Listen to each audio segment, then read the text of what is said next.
Aujourd'hui, nous recevons Luc Ferry, philosophe évidemment, écrivain. Il a aussi été ministre de l'Éducation nationale, de l'enseignement supérieur, de la recherche et de la jeunesse. Luc Ferry donne aussi régulièrement des conférences sur tout un tas de sujets et nous allons en parler avec lui.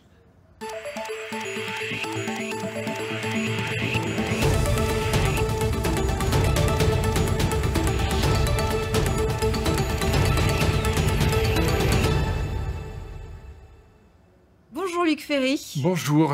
Philosophe, écrivain, ancien ministre de l'Éducation nationale et de l'enseignement supérieur et de la recherche et de la jeunesse. On parlera tout à l'heure de votre carrière politique, mais commençons par votre rôle de conférencier. Vous donnez régulièrement des conférences.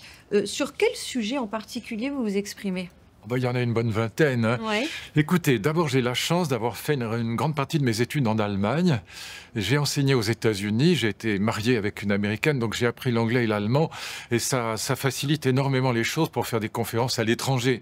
Et j'aime, comme mes livres sont traduits dans 45 langues, j'ai la chance d'être invité, donc je suis très souvent invité au Brésil, par exemple, qui est un pays que j'adore, mais dans beaucoup d'autres pays, et de pouvoir faire les conférences aussi bien en français qu'en allemand ou en anglais. Ça, c'est très utile, voilà. Et j'ai une vingtaine de sujets, puisque j'ai écrit beaucoup de livres, et il y a une vingtaine de sujets qui me passionnent et qui sont tous liés en fait à une problématique de fond, qui est la problématique qu'est-ce que c'est que le monde moderne. Voilà. Je peux être cuistre, mais je vais l'être quand même, mais en plaisantant à moitié. Hegel disait que la philosophie, et je trouve qu'il a raison, la philosophie c'est son temps saisi dans la pensée. Ihre Zeit in Gedanken erfasst, son temps ramassé dans des pensées. Et je pense que c'est vraiment la tâche de la philosophie. Hegel a raison, donc c'est pour ça qu'il était passionné par la Révolution française, par exemple. Mais voilà, il y a des traits caractéristiques du temps présent, le monde de la technique, je m'intéresse beaucoup à l'intelligence artificielle, à la révolution transhumaniste, la révolution de la longévité, et puis à toutes les critiques du monde moderne, notamment dans l'écologie. C'est pour ça que j'ai beaucoup écrit sur l'écologie, parce qu'il y a une critique radicale du progrès, il y a une critique du monde moderne dans l'écologie, notamment décroissantiste. Et donc je me suis intéressé à tout ce qui touche au monde démocratique, au monde moderne, à la fois à ses progrès, mais aussi à ses critiques et à ses défauts. Donc en fait, tous les thèmes que j'ai traités, il y en a une vingtaine, que ce soit l'école, que ce soit l'écologie, que ce soit l'intelligence artificielle, que ce soit le monde de la technique, que ce soit la révolution de la longévité. J'ai enseigné la biologie à Jussieu avec mon ami Jean-Didier Vincent, biologie et philosophie pendant 2 ans, 3 ans, je crois, à la fac de sciences de Paris. Donc c'est aussi une passion pour la science. Et donc, ce sont des voilà, sujets qui sont tous liés à la modernité. Les uns aux voilà. autres. Mais ça veut dire l'art moderne, par exemple, j'ai beaucoup écrit sur l'art moderne, sur les critères du beau. Bon, voilà, tout ça, c'est lié à ces traits caractéristiques du monde moderne. Et contrairement à la plupart de mes camarades philosophes, j'aime ce monde moderne. Je pense qu'il est plein de défauts, mais globalement, je suis voilà, passionné par ce monde moderne. Mais aussi, évidemment, il faut regarder ses critiques. Mais ça veut dire qu'aujourd'hui, vous pouvez donner une conférence en français, oui. en anglais oui. et en allemand. Oui. Les trois. Oui, bien sûr, oui. Bah oui, bah, écoutez, c'est normal, j'ai fait mes études en Allemagne. Oui, mais ça se bosse quand même, la langue, le fait de pouvoir... Alors, je suis moins à l'aise qu'en français, parce que bon, mes études en Allemagne, ça remonte quand même il y a 50 ans, donc je parle quand même beaucoup moins bien qu'à l'époque, mais malgré tout, l'anglais est plus facile aussi, mais donc oui, il m'arrive souvent de donner des conférences en anglais, donc sur tous ces sujets, que ce soit sur l'art moderne, que ce soit sur l'écologie, que ce soit sur les révolutions de la biologie et la révolution de la longévité, sur l'IA, qui me passionne. Bon, sur tous ces sujets-là, sur l'école évidemment, voilà, je peux faire des conférences aussi bien en français qu'en anglais ou en allemand, même si c'est plus difficile en anglais et en allemand que. Mais je parle vraiment le couramment. Enfin, j'ai pas appris l'anglais à l'école, donc je l'ai appris sur place, si je puis dire. Donc je le parle très très couramment parce que c'est un avantage paradoxalement. C'est un exercice que vous aimez, donner des conférences, et pourquoi vous aimez ça ? Alors, ce que j'aime avant tout, c'est partager les idées que je trouve géniales. Voilà. Il y a des idées absolument géniales dans l'histoire de la philosophie. C'est vraiment, il y a des idées, mais grandioses, qu'on trouve nulle part ailleurs. C'est ça qui est intéressant dans la philosophie. Vous les trouvez ni dans la science, ni dans la littérature.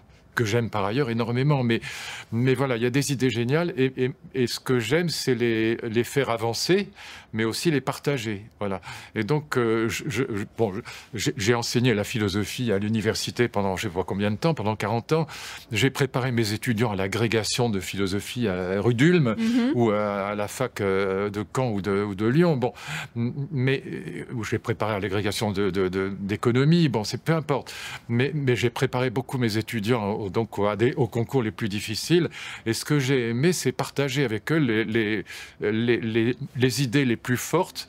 Je peux aussi bien parler couramment le jargon philosophique, mais c'est pas ça que j'aime faire. Ce que j'aime, c'est partager avec des gens qui veulent comprendre.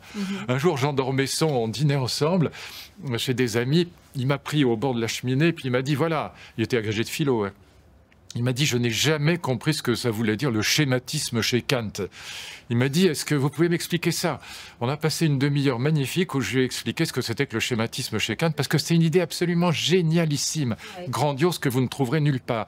Et en une demi-heure, on peut très bien partager cette idée. Et ce que j'aime, c'est la partager, pas seulement avec Jean Do, mais avec des gens qui peuvent me demander, voilà, qu'est-ce que c'est que la dialectique chez Hegel, qu'est-ce que c'est que le schématisme chez Kant. Voilà, qu'est-ce que c'est que les idées régulatrices chez Kant, c'est génial. Qu'est-ce que c'est que la question de l'être chez Heidegger, voilà. Ce sont des idées absolument géniales, mais en vérité, si on veut les expliquer bien, on n'est absolument pas obligé de parler le jargon philosophe. Ça, on peut très bien...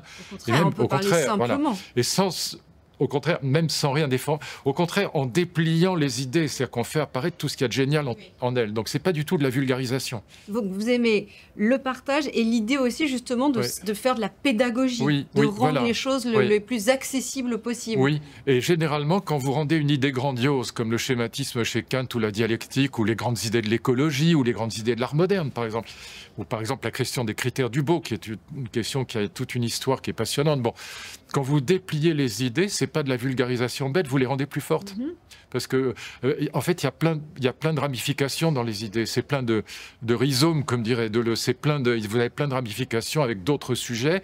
Et donc, en dépliant et en déployant les grandes idées, paradoxalement, c'est le contraire de la vulgarisation bête.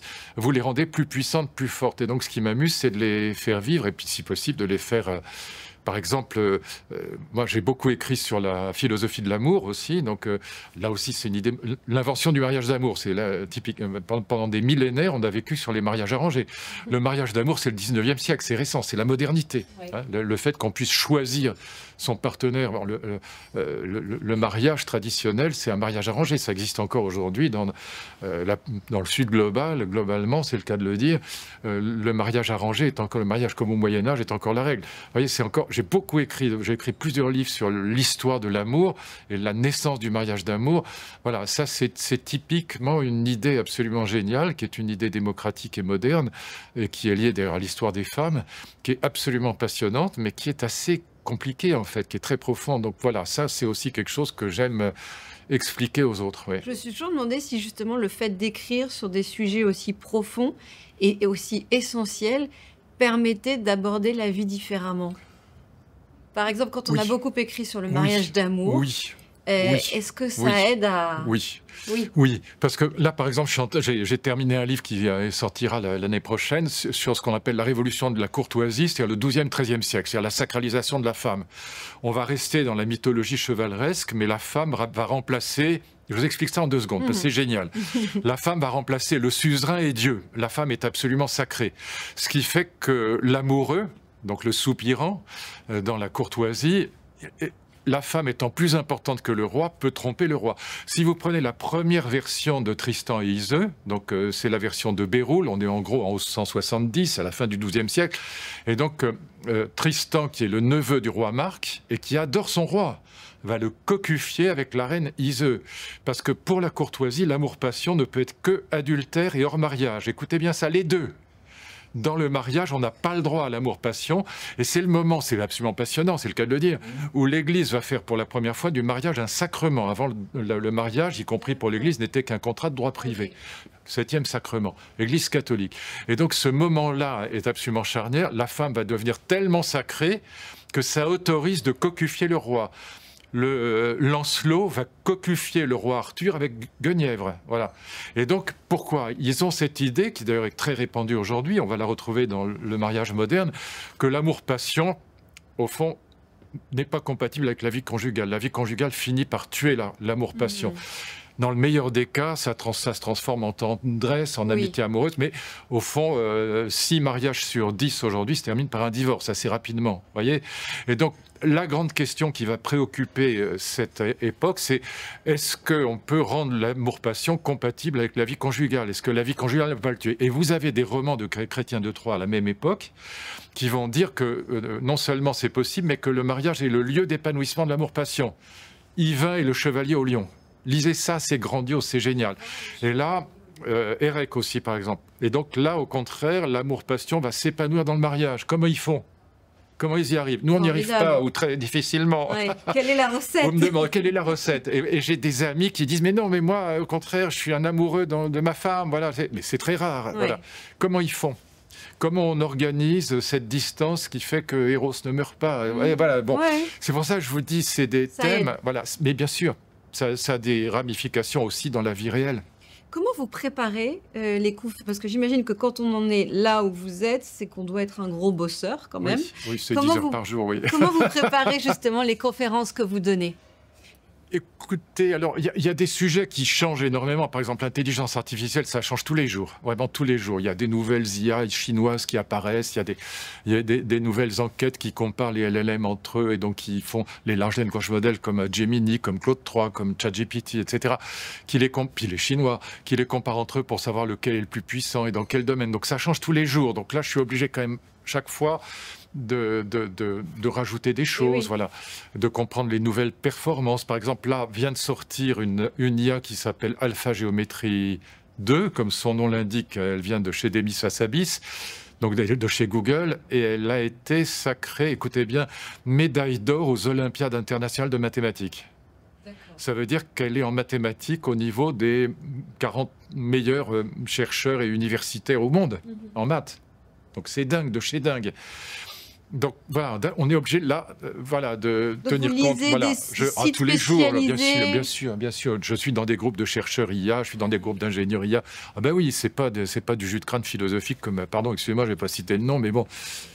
Voilà, vous avez des livres qui sont grotesques parce qu'ils sont faits par des gens qui connaissent absolument rien. Donc il faut vraiment s'informer. Et puis vous avez des sujets de toujours comme, je sais pas, qu'est-ce que la vie bonne pour les mortels? Et là, vous avez une histoire qui est séculaire, millénaire, où vous pouvez raconter une histoire magnifique, mais qui fait que vous n'avez pas besoin de changer la conférence. Elle est dans ma tête. Et puis comme à la différence des hommes politiques, j'écris mes livres moi-même, ils sont tous là. D'accord. Donc j'ai pas vraiment besoin de... Mais vous répétez? Non. Vous faites un plan? Même pas? Écoutez, si j'avais là, je pouvais... Vous savez, un jour, j'ai invité Raymond Aron au séminaire que je faisais à Rudulm. Je ne suis pas normalien, hein, du tout, ni cagneux, ni normalien. J'ai fait mes études, je vous l'ai dit, en grande partie en Allemagne. Je ne voulais pas du tout ça, mais bon...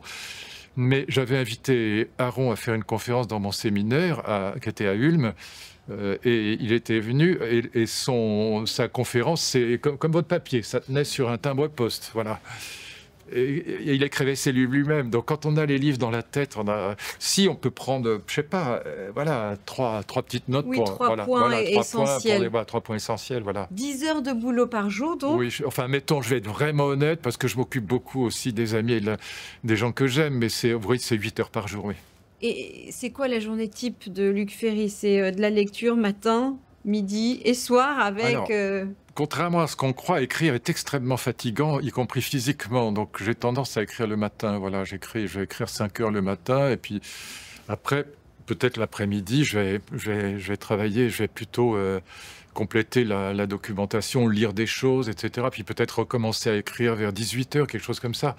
Puis après, j'arrête tout et je m'occupe de mes filles, de mes amis, de ma femme et des gens que j'aime. Parce que il y a 2 choses qui comptent pour moi dans la vie, c'est l'amour et l'intelligence. Enfin, l'intelligence au sens de comprendre les choses, voilà, puis les partager, oui. Et il y a un sujet en particulier, parce que c'est quand même quelque chose de s'exprimer sur une vingtaine de sujets, donner des conférences là-dessus. Vous sentez qu'il y en a un en particulier sur lequel les gens les plus réceptifs, les plus... Oui. Alors aujourd'hui, c'est clairement l'intelligence artificielle. Là, je suis demandé absolument partout, y compris dans des endroits improbables. Comme le Conseil économique et social régional de Bordeaux, très sympathique, qui veut belle ville, mais d'une ville sublime. Et donc c'est des choses que j'accepte très volontiers, même si c'est pas payé. Je fais beaucoup de conférences gratuites, enfin le moins possible. Comme tout le monde, j'ai besoin de vivre, mais voilà, là c'est des choses que je fais évidemment de manière bénévole. Et donc aujourd'hui, c'est l'IA qui est le plus demandé, mais il y a beaucoup d'interrogations aussi sur la question de la longévité. Donc la révolution de la longévité, et évidemment les questions classiques sur l'écologie et sur la révolution de ce que j'appelle la révolution de l'amour, c'est-à-dire l'invention de la famille moderne et du mariage d'amour, avec cette idée à laquelle je tiens beaucoup, que, comment dire, pendant des millénaires, on peut dire des siècles et des siècles, la société civile, donc soit l'entreprise ou la famille, la société civile a été au service de la raison d'État. Et en gros, très très récemment, c'est depuis les années 60, ça s'est inversé. Et on attend des politiques et de l'État qui soient au service de la société civile et de la famille. Et ça, c'est une révolution qui est liée à la révolution de l'amour. C'est un vrai changement. Ouais. Ah oui, c'est fondamental. Sur l'intelligence artificielle, oui. sur lequel vous êtes très souvent demandé, oui. Votre dernier livre est consacré à ce sujet. Oui. Est-ce que vous vous êtes dit, bon, ce tournant-là, il faut que je le prenne, ce virage-là, il faut que je le prenne, il faut que je m'intéresse à ce sujet parce qu'il va devenir essentiel, ou c'était un sujet qui vous intéressait naturellement, spontanément? Sensible à cause de la biologie. C'est-à-dire que dans le domaine de la santé, moi j'ai beaucoup travaillé, alors j'ai enseigné, je vous disais avec Jean-Didier Vincent, on enseignait ensemble à Jussieu biologie et philosophie, mais j'ai appris beaucoup, d'ailleurs grâce à lui, il nous a quittés malheureusement cette année, il est mort cette année, mais c'était un type absolument génial. J'ai beaucoup appris grâce à lui, puis j'ai continué par moi-même, et puis à travailler avec lui, avec d'autres biologistes, j'avais aussi un merveilleux biologiste, André Adout, qui malheureusement lui aussi est mort, mais qui était un professeur génial, donc j'ai jamais quitté la biologie. Et alors, ce qui m'a passionné, c'est que ça conduit à l'intelligence artificielle, notamment par le biais de la biologie du cancer. Voilà. Il n'y a pas d'immunothérapie, il n'y a pas de thérapie ciblée, il n'y a pas de séquençage du génome d'une cellule cancéreuse sans IA. Voilà. On a calculé qu'il faudrait 30 ans ou 40 ans pour séquencer une cellule cancéreuse au cerveau humain. Il faut quelques secondes ou quelques minutes à une machine et elle est capable, une fois qu'elle est séquencé le génome d'une cellule cancéreuse, de savoir de quel type de cancer, au moins une centaine de cancers qu'il s'agit, par quel bout on peut l'attaquer, on peut faire des thérapies ciblées. Pareil pour les immunothérapies, pour transformer nos NK, nos natural killers, nos tueurs du système immunitaire, les lymphocytes, pour les transformer en cellules qui vont aller attaquer, plutôt en soldats qui vont aller attaquer des cellules cancéreuses, il faut de l'IA. Et donc l'IA va sauver des millions de vies. Voilà. Et en même temps, donc c'est comme ça que je suis venu à l'IA, c'est par la biologie du cancer. Voilà. Et en même temps, je me suis rendu compte, et d'ailleurs Bill Gates l'a dit avant-hier, mon livre s'appelle Grand remplacement ou complémentarité. Le grand remplacement est en marche. Aussi. C'est des centaines de millions d'emplois qui vont être remplacés par des IA. Je ne cesse de le dire, les gens n'y croient pas.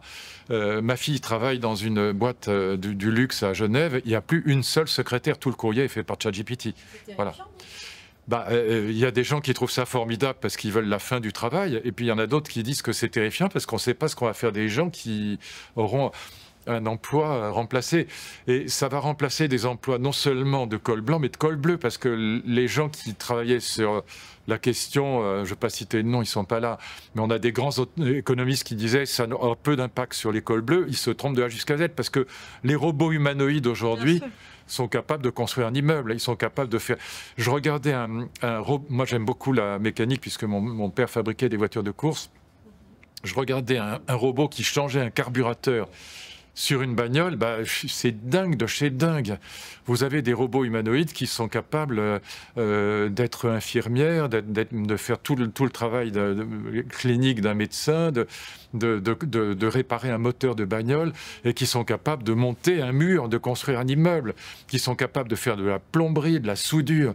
Donc ça va attaquer aussi. Et ce sont des robots quand même, c'est des bébés, ils ont 1 an.